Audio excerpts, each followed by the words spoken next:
En grec, le mot vérité et le mot réalité sont le terme grec dans notre Bible qui est derrière Jésus est la vérité pourrait aussi être Jésus est la réalité. Alors,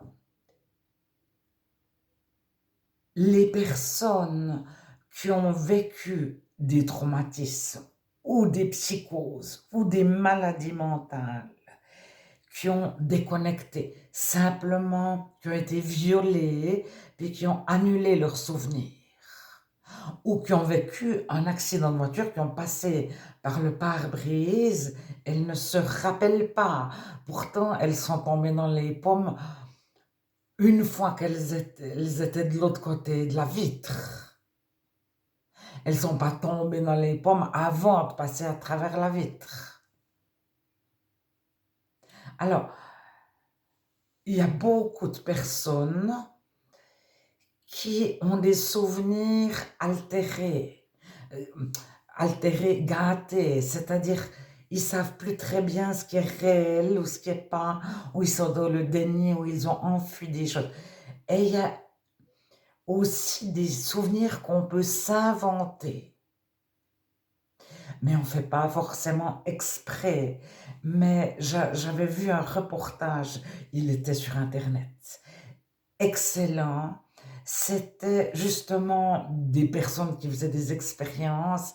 Ils étaient tout un groupe à boire l'apéro et puis à discuter de choses et d'autres. Puis ils rentraient chacun chez eux. Puis ils se retrouvaient et ils disaient oui, quand on buvait l'apéro, il y avait tel enfant. Et puis la personne qui était le cobaye, on y disait une fois, il y avait tel enfant. Elle ne se souvenait pas, il n'y en avait pas. Elle ne pouvait pas se souvenir qu'il y avait un enfant. Il n'y en avait pas. Mais toutes les personnes, c'était le but, c'était pour faire une expérience, lui ont parlé de l'enfant qu'il y avait là.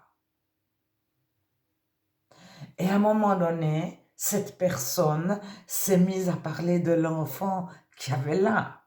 Alors, soit par mimétisme, parce qu'elle a une immense faculté d'adaptation, peut-être même trop grande, soit parce qu'elle répète ce que les gens ont dit, puis en fait, elle n'a pas vu l'enfant, mais elle répète ce que les gens ont dit, mais ils arrivaient à ce que certaines personnes, si on leur demandait, est-ce qu'il y avait un enfant? Oui, il y avait un enfant. Est-ce que tu l'as vu? Oui, je l'ai vu. Mais il n'y en avait pas. C'est pas possible. Mais la personne pouvait affirmer qu'elle l'avait vu. Et c'était des personnes intelligentes qui n'étaient pas sous drogue, sous médicaments, alcoolisées, qui n'étaient pas en psychose ou en maladie ou je ne sais quoi. C'était pour tester si on pouvait fabriquer des faux souvenirs. Alors, beaucoup parmi nous ont une enfance tout à fait normale, ont vécu des choses normales. C'est difficile de penser qu'on puisse vivre en dehors de la réalité ou douter de ce qu'est la réalité. Alors, Jésus, quand il guérit des personnes qui ont plus toute leur tête, je ne sais pas comment c'est expliqué dans la Bible, surtout c'est traduit avec le vocabulaire qu'on connaît, mais en grec c'est peut-être encore différent. Mais Jésus les ramène à la vraie réalité. Et les personnes qui ont été violées, qui ne se souvenaient pas, Dieu ne leur rappelle pas comme ça, pouf, voilà, je vais te rappeler tes souvenirs. Dieu est le meilleur des psys, le meilleur des médecins, le meilleur des parents. Et s'il estime que la personne n'est pas assez forte pour être confrontée à ce qu'elle a vécu étant enfant, Dieu ne va pas la propulser. Mais alors, je sais par exemple qu'il y a des chrétiens qui, après leur conversion, vont pleurer pleurer et être consolé. C'est pas de la dépression. C'est pas des pleurs de soulagement. C'est, ils pleurent pour des événements qu'ils ont vécus où ils ne pouvaient pas pleurer et en même temps, ils reçoivent la consolation de Dieu. Mais 8 nouveaux convertis sur 10 pleurent à sa conversion. Si c'est pas sur le moment, c'est dans les jours qui suivent, ou bien des fois il y a un répit de plusieurs mois, parce que Dieu les reconstruit, leur redonne une identité, leur redonne une... S'ils n'ont pas suffisamment été aimés, Dieu les dorlote, puis les amène plus loin et les console. C'est pas des stades initiatiques. Faut faire très attention. Ça n'a rien à voir. Et il n'y a pas la méthode. Avec Dieu, chaque personne a un parcours différent. Et devant une même enfance, Dieu va utiliser d'autres choses. Il y a 25 guérisons décrites dans les évangiles. 20 puis 5 dans les actes, je ne sais plus. Toutes sont différentes. Une fois, Jésus est tout près, une fois, Jésus ne voit même pas la personne. Pourquoi?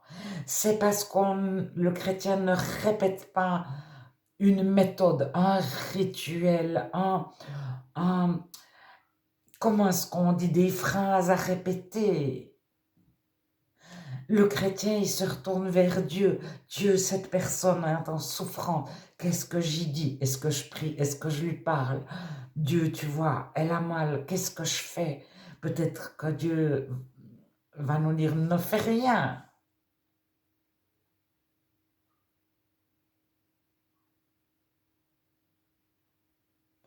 Alors, le chrétien, à sa conversion, peu importe son passé, il retombe sur ses pieds. Et il est guéri physiquement, mais psychologiquement, mais je ne sais pas comment dire, s'il était un peu dépressif, si...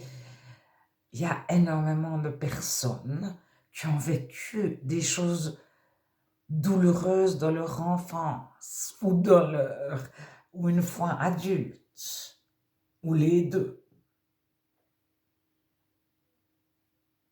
Alors, si on a eu un petit ami qui nous a manipulés, etc.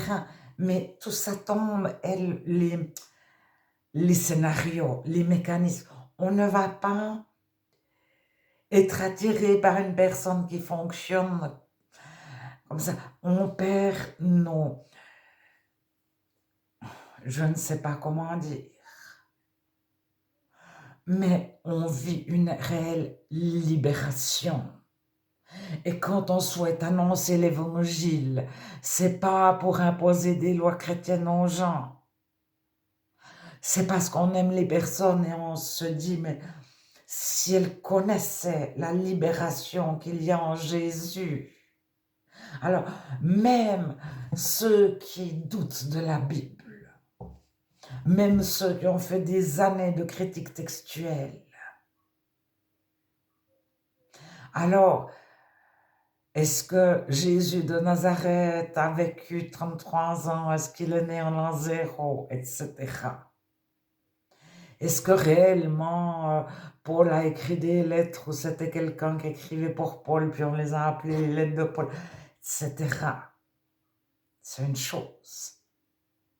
Mais vivre une libération en Jésus-Christ et rencontrer des personnes qui ont vécu la même libération et le souhaiter pour d'autres.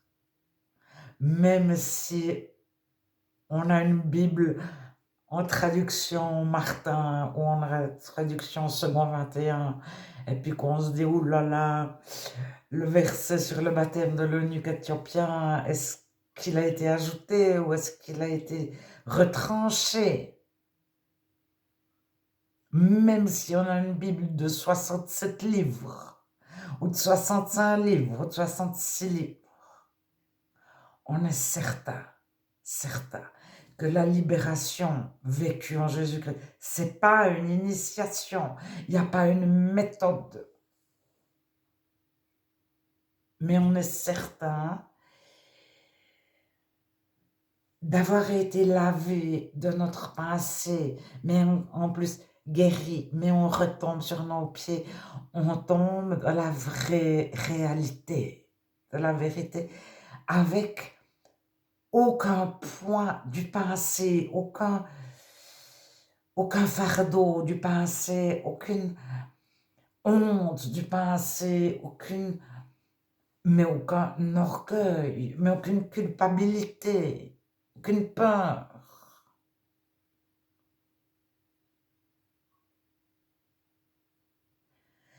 Alors, comme l'orgueil tombe avec, les non-chrétiens disent, oh là là là là. Mais si on est lavé tout, on est lavé aussi de toutes nos constructions,